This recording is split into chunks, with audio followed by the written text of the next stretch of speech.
Welcome back. Today I'm going to talk about Chapter 5, where we explore attributions, or how we explain other people's behavior. Attribution theory seeks to understand how people explain the causes of events. There are three main dimensions along which people explain how the world works. Our explanatory style is the combination of these three. First, internal versus external explanations. An internal explanation suggests that behavior or an event is caused by something about the actor themselves. They're just that way. An external explanation suggests that situational or environmental factors cause the action or event to happen. Stable attributions suggest, as the name implies, that this cause is going to always cause that outcome, whereas unstable attributions suggest that these can be changeable. Global attributions suggest that this kind of cause, whether it's inside the individual or in the environment, affects wide ranges of behaviors, whereas specific attributions suggest that the cause only affects one or a few types of behavior. People with a pessimistic attribution style tend to have internal, stable, global attributions. On the other hand, an optimistic attribution style involves external, unstable, and specific attributions. Kelly's 1967 attribution theory focuses on how people decide whether to make an internal or an external attribution. In addition, his theory focuses on instances where you have multiple observations of behavior rather than just a single one. This model states that in order to form an attribution about what caused a person's behavior, we systematically note the pattern between the presence or absence of possible causal factors and whether or not the behavior occurs.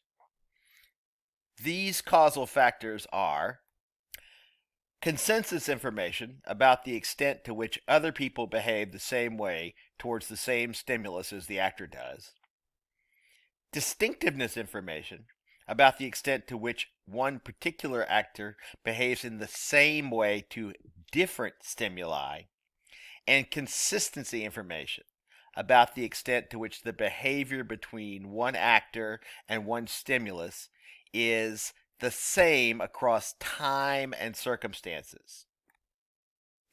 In general, people are most likely to make an internal attribution when consensus and distinctiveness are low, but consistency is high. And they are most likely to make an external attribution when consensus, distinctiveness, and consistency are all high. In making causal assessments, we sometimes consider whether a given outcome is likely to have happened if the circumstances were slightly different.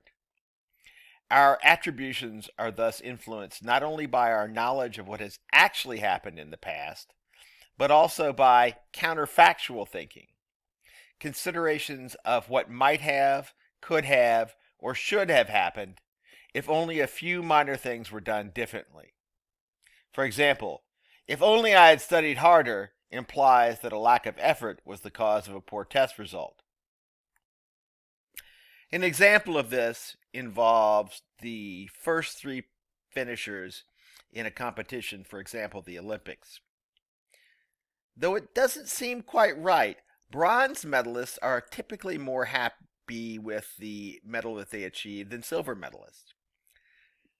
This is because it is easy for bronze medalists to imagine that they almost got nothing, while it is easier for silver medalists to imagine that they almost had gold. We're all subject to a number of predictable errors and biases in our causal attributions. I'll discuss a few of these next. The self-serving bias is the tendency to attribute failure to external circumstances and success to oneself. For example, I did well on the test because I'm smart and I studied hard, versus I did poorly on the test because the questions that the professor asked were not the ones that I knew the answers to. Therefore, if the professor had only asked the right questions, I would have done well.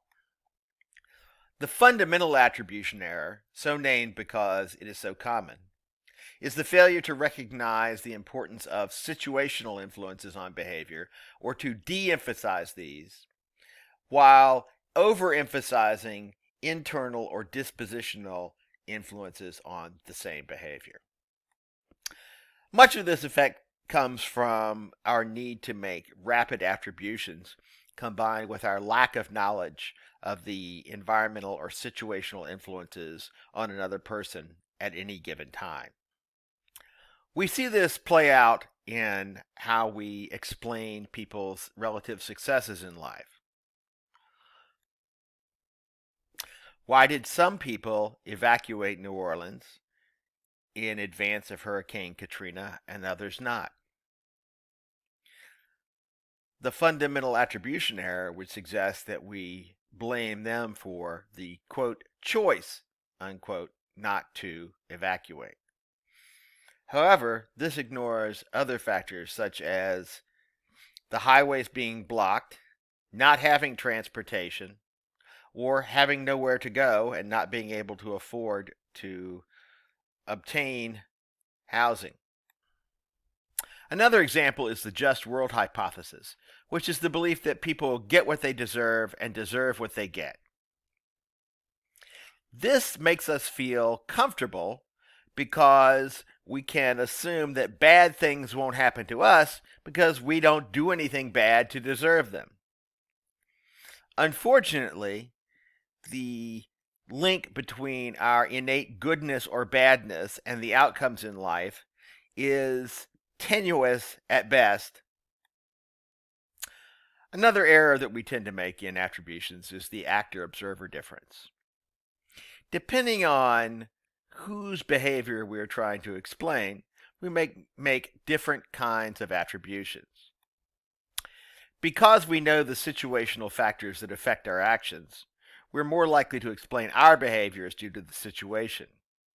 Whereas we don't know the situational or environmental factors affecting someone else's behavior, we're more likely to make a dispositional or internal attribution of other people's behavior. Culture also has an impact on the types of attributions we make. For example, people in Western cultures typically define themselves in terms of their relationships with others less often than do people in other more communal cultures. Given this, it's not surprising that the fundamental attribution error is more common in Western cultures.